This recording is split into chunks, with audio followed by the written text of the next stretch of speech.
Hey, welcome back to Lick of the Week videos. This is the third video in a little short series about chord partials as they relate to bluegrass style banjo, like Scruggs style. And the previous two videos we examined specifically the F and the D shape out of the three major chord forms that we're all familiar with. This week let's look at the bar chord and kind of examine it and see if we can construct some partials that we're familiar with. And again, the whole purpose of this is to help you understand the positions as they relate to some of these classic Scruggs licks that you hear in solos, some of the backup, and it allows you to explore different ways to use the chord. So instead of using the entire chord for everything you do, you can break it up and use bits and pieces of the chords to play classic licks and to play your own ideas. So let's zoom in the camera here again. And I'm going to look at the third major chord form, which is the bar chord. I'm going to use G for the example again. Now we can play the entire G chord as a bar. Some players will actually double up their fingers. And sometimes the bar chord gets some bad rap, some bad press from players who say, you know, the bar chord's really not that useful. There's not a lot you can do with the bar chord. And I don't agree with that viewpoint at all, but the bar chord is actually pretty prevalent in Scruggs style banjo, and when you try to get into other things, say Don Reno style, a bar chord is going to become a lot more important. But just in general, the bar chord is a great place to explore your creativity and to, you know, find out some of the things that you hear other players play, which revolve around the bar chord. So let's look at it a little more closely.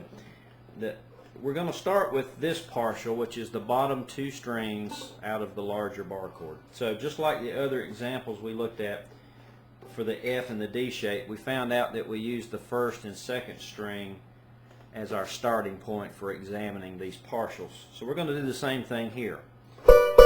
One of the classic sounds you'll hear in bluegrass banjo, especially Scruggs style, is in the backup world known as teardrop backup, or two-finger backup is another name for this. And let me play one of the patterns and you'll see how it revolves around these two notes out of the bar chord.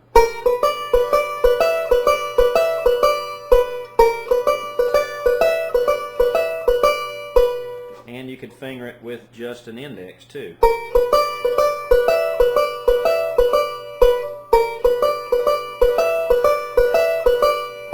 So there's just one example of that classic lick. And you noticed even when I held these two notes, I used alternate fingering for the left hand. I didn't hold anything more than the first and second string. I did add a note here and I did take a note away there. But the bottom two strings would be probably your starting point for examining a partial bar chord. Now another example of using a partial bar chord would be this, and I'm going to move to the C. Here's your C7 position, which if you've ever played the song Shucking the Corn, you should be familiar with this sound. Now I'm going to break the full C7 up into a partial. I'm just going to hold the second string at 5 and the first string 3 frets higher at 8. Now if I do a backwards roll over this position, I'll try to pull my other fingers out of the way so you can see what's going on.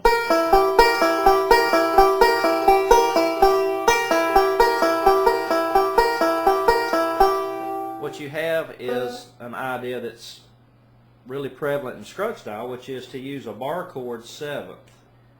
And I won't get into the theory part here, but a 7th chord usually is used kind of like as a bluesy sounding idea. In this case, for Shucking the Corn, it definitely is bluesy sounding.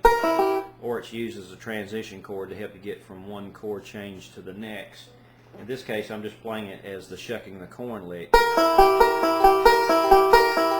But it is a chord partial, so instead of having to hold the entire bar chord 7 like this, you would make a bar 7th with just the bottom two strings. Now I'm using it for C as the example, but as long as you don't have an open string that sounds funny, like the 5th string, you can move it to any bar chord on the neck. This would be an F7.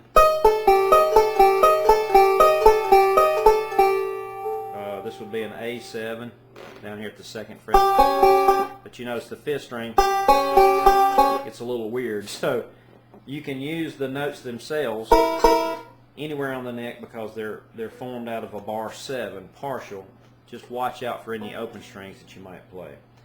Another place that you'll see a bar chord partial used is another blues idea. I'm going to use the bar G again for our example for this one. And I'm going to play the bottom 2 strings, but instead of playing it like I did for the 2-finger backup or the teardrop backup, I'm going to modify it slightly. So what happens here is I'm actually taking a bar G and I'm converting it to a partial G minor. Here would be the entire G minor chord, which is kind of hard to see from the camera angle.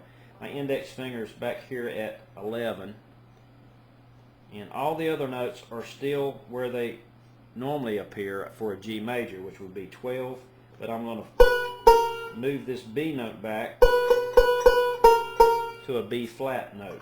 So that gives me a G minor. Now again, the beauty of partial chords is you don't need the entire shape to get the effect that you want.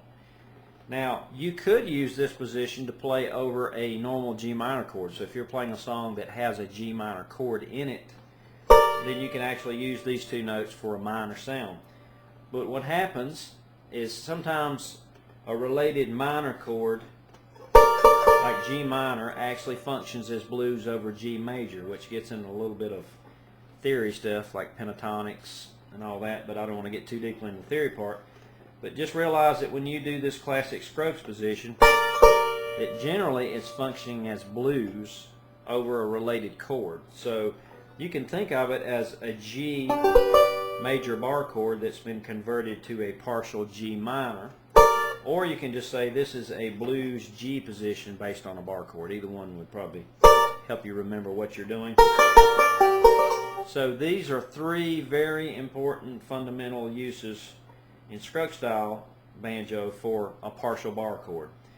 The backup, a 7th chord variation,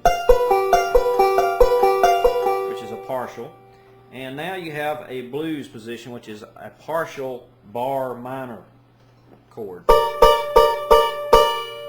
And all those work together to give you some pretty classic sounding Scruggs licks that every good bluegrass player would probably want to know at some point.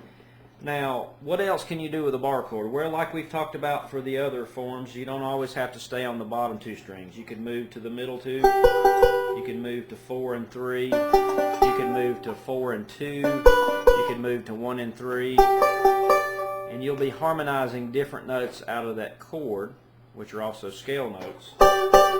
But the bottom 2 strings for the bar are going to be the 2 strings that you'll use the most, especially when you're playing traditional Scruggs style. Now I thought I'd mention here in this video another thing that happens with these chord partials is it goes beyond just standard Scruggs style. You can use these partial positions any way you like, and it doesn't always have to conform to a Scruggs way of thinking. Players like Don Reno may actually take this partial position for a bar chord, do a little dampening with the right hand,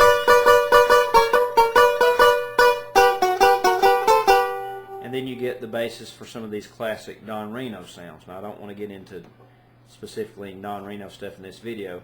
There's some great resources on the web for Don Reno, like Jason Skinner has some great teaching resources for understanding Reno.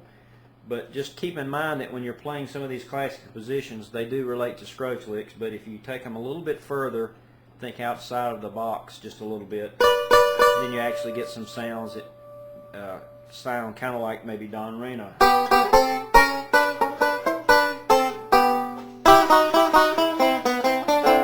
So these chord partials function in basically any kind of style, but Scruggs is a good place to start to look at some of these partials, and then you can branch out and go to Reno, Adcock, Sonny Osborne, all these great players who have used chord partials in different ways.